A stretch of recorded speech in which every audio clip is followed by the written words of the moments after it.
You have been sitting on something that God gave you, a vision, a calling, a business, a ministry, a habit, a discipline, something that you know deep down that you are supposed to be doing. And you're not doing it. Not because you don't care, not because you don't believe, but because life got in the way, because you got busy, because you got tired, because you told yourself that you would start on Monday. And Monday came and it went. And now it's 6 months later, and that thing is still sitting there, untouched, waiting on you.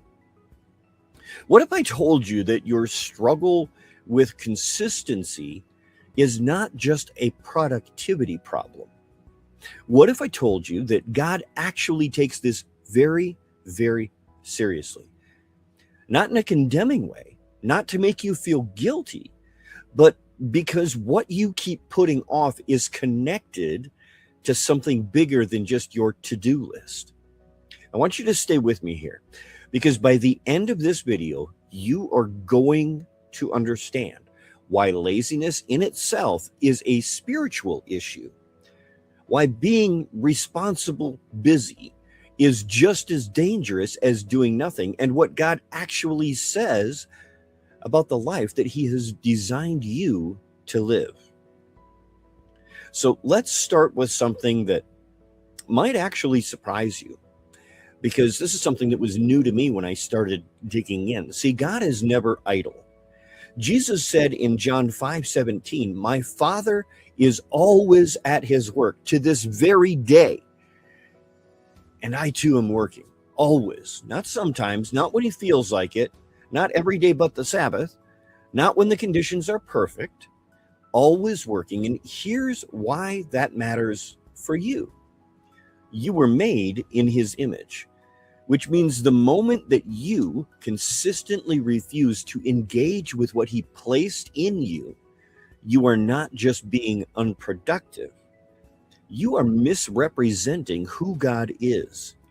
Laziness at its root is a theological problem. It says with your actions that God's nature is not worth reflecting. Now, before you go click away, I need you to hear what I am not saying. I'm not talking about rest. God built rest into creation. He rested on the seventh day. He commands rest. Rest is holy. What I'm talking about is something different. I'm talking about the kind of inaction that hides behind busyness, the kind that looks responsible from the outside, but is avoiding what really matters on the inside. So let me give you a name for it. I call it responsible laziness. And this is the person who is never doing nothing. You're always doing something. You are running errands. You're managing the house. You're scrolling through things that feel productive, staying busy enough to feel just satisfied. But the book is not written. The prayer life is not built. The business plan has not been started. The ministry you said that God put on your heart is still just a note in your phone from 2 years ago.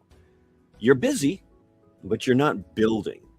You're active, but you're not aligned.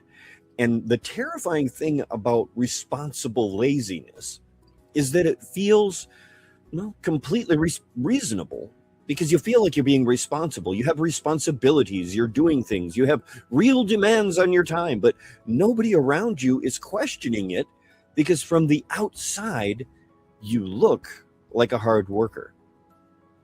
But God is not looking at your schedule. He's looking at your priorities. What do you place first? Proverbs 13:4 says that the sluggard craves and gets nothing, but the desires of the diligent, they're fully satisfied. Think about that. The sluggard craves.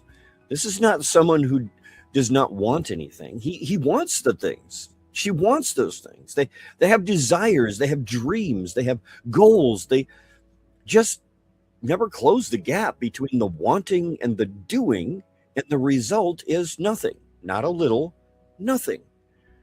While the diligent person, on the other hand, the one who actually moves on what they believe, goes, they get fully satisfied.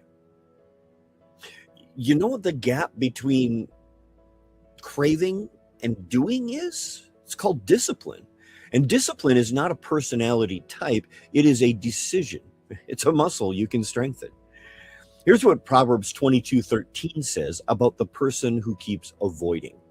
It says, the sluggard says, there's a lion in the road, a fierce lion roaming in the streets. In other words, there's always a reason to not start. There's always a reason to not go. There's always an obstacle, a risk, always something that could go wrong. The lion is rarely real, but the excuse feels very real. And as long as the excuse feels real enough, you never have to confront the actual reason that you're not moving. Can I tell you what that reason really is? It's called fear. Fear that it will not work. Fear that you are not qualified. Fear that people will watch you try and fail. And so you just stay busy. You do the research. You keep thinking about it. You want to stay safe. You want to stay comfortable. And then you call it wisdom, diligence. But God does not call the comfortable. He calls the committed. I know you've heard that before.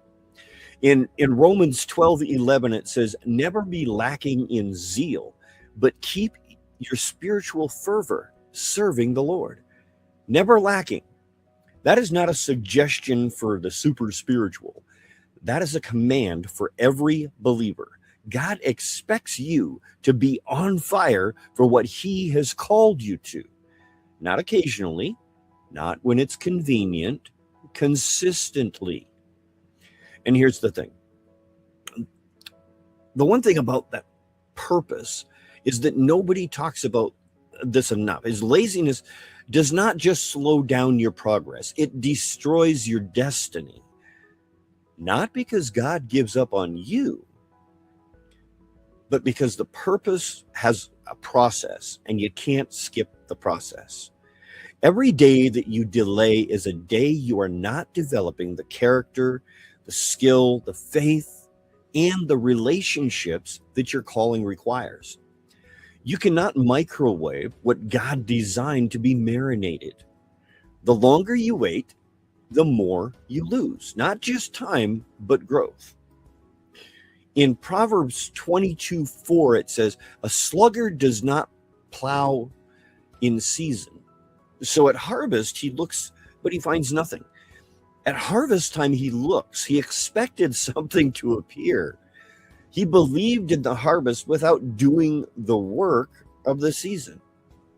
And friends, it is exactly where so many believers live. They stay there. We pray for harvest while skipping the plowing. We ask God to bless what we have not been faithful to build. We want the fruit of the diligence without the discipline of consistency. Think about that. And then we wonder why it feels so silent, why the breakthrough hasn't yet come, why we keep circling the same mountain year after year after year. So I want to shift gears here because I don't want this to just be a word of conviction. I want this to be a word of activation. Because the same Bible that calls out laziness also promises what diligence produces. See, Proverbs 12:24 says, diligent hands will rule, but laziness ends in forced labor. Promotion comes from diligence, not from praying for a bigger platform while neglecting the small one that you already have. It's not from asking God to open the door while you're sitting on the other side of the room, just waiting for everything to open up for you. Diligent hands rule, meaning that person who shows up, who does the work, who remains consistent when it's hard, when it's boring, when nobody is watching, that person gets entrusted with more.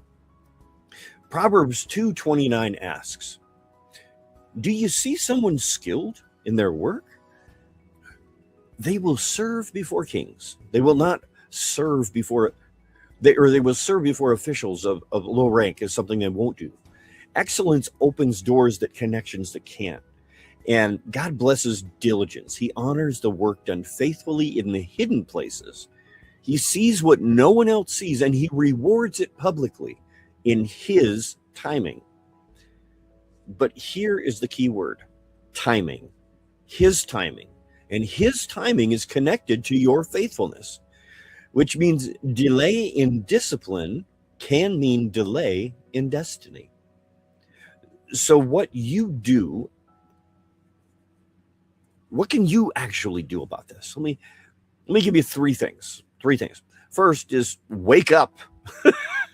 Ephesians 5:14 says, "Wake up, sleeper, rise from the dead, and Christ will shine on you." This is not just about a physical sleep. This is a call to wake up from spiritual, mental, and emotional lethargy. The first step is always awareness. Stop calling distraction productivity. Stop calling avoidance wisdom. Name it for what it is, and then make a decision today, not Monday, not after the season calms down, today, that you are going to engage with what God has placed in you. Second is to be diligent.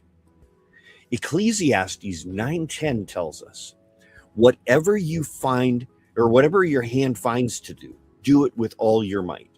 Not some of your might, not the energy left over after everything else gets the best of it. It's all of your energy. It means starting before you feel ready. This means showing up on days when you have no motivation.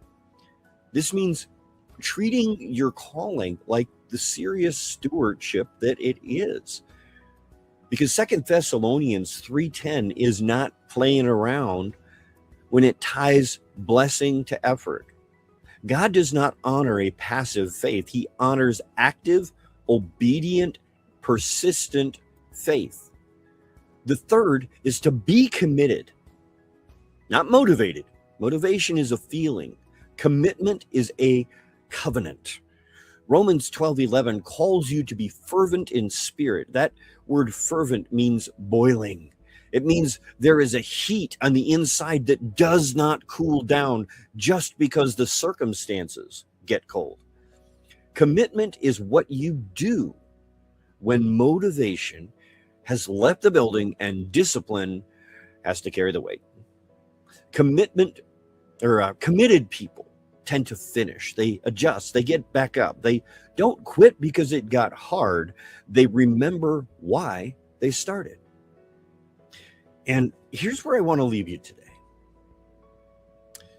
That thing that you've been putting off, that calling that you've been circling, that habit that you know you need to build, that next step God has been nudging you towards, it is not going to wait forever. The season that you're in right now is preparing you for something. The question is whether or not you will participate in your own preparation. It's not the devil holding you back. 9 times out of 10, it is your own lack of discipline. And that's actually good news, because you can change that starting right now, starting with one decision, starting with one step in the right direction. See, that direction is what you know that you're supposed to be doing. God is always working. He never stops. He never delays on what he has promised. And he's not waiting on the perfect version of you. He's waiting on a willing one. So wake up. Get to work. Your purpose is on the other side of the discipline that you keep avoiding. Now go. Remember, there is beauty, there is grace, and there is greatness within you. Now go and share that with the world.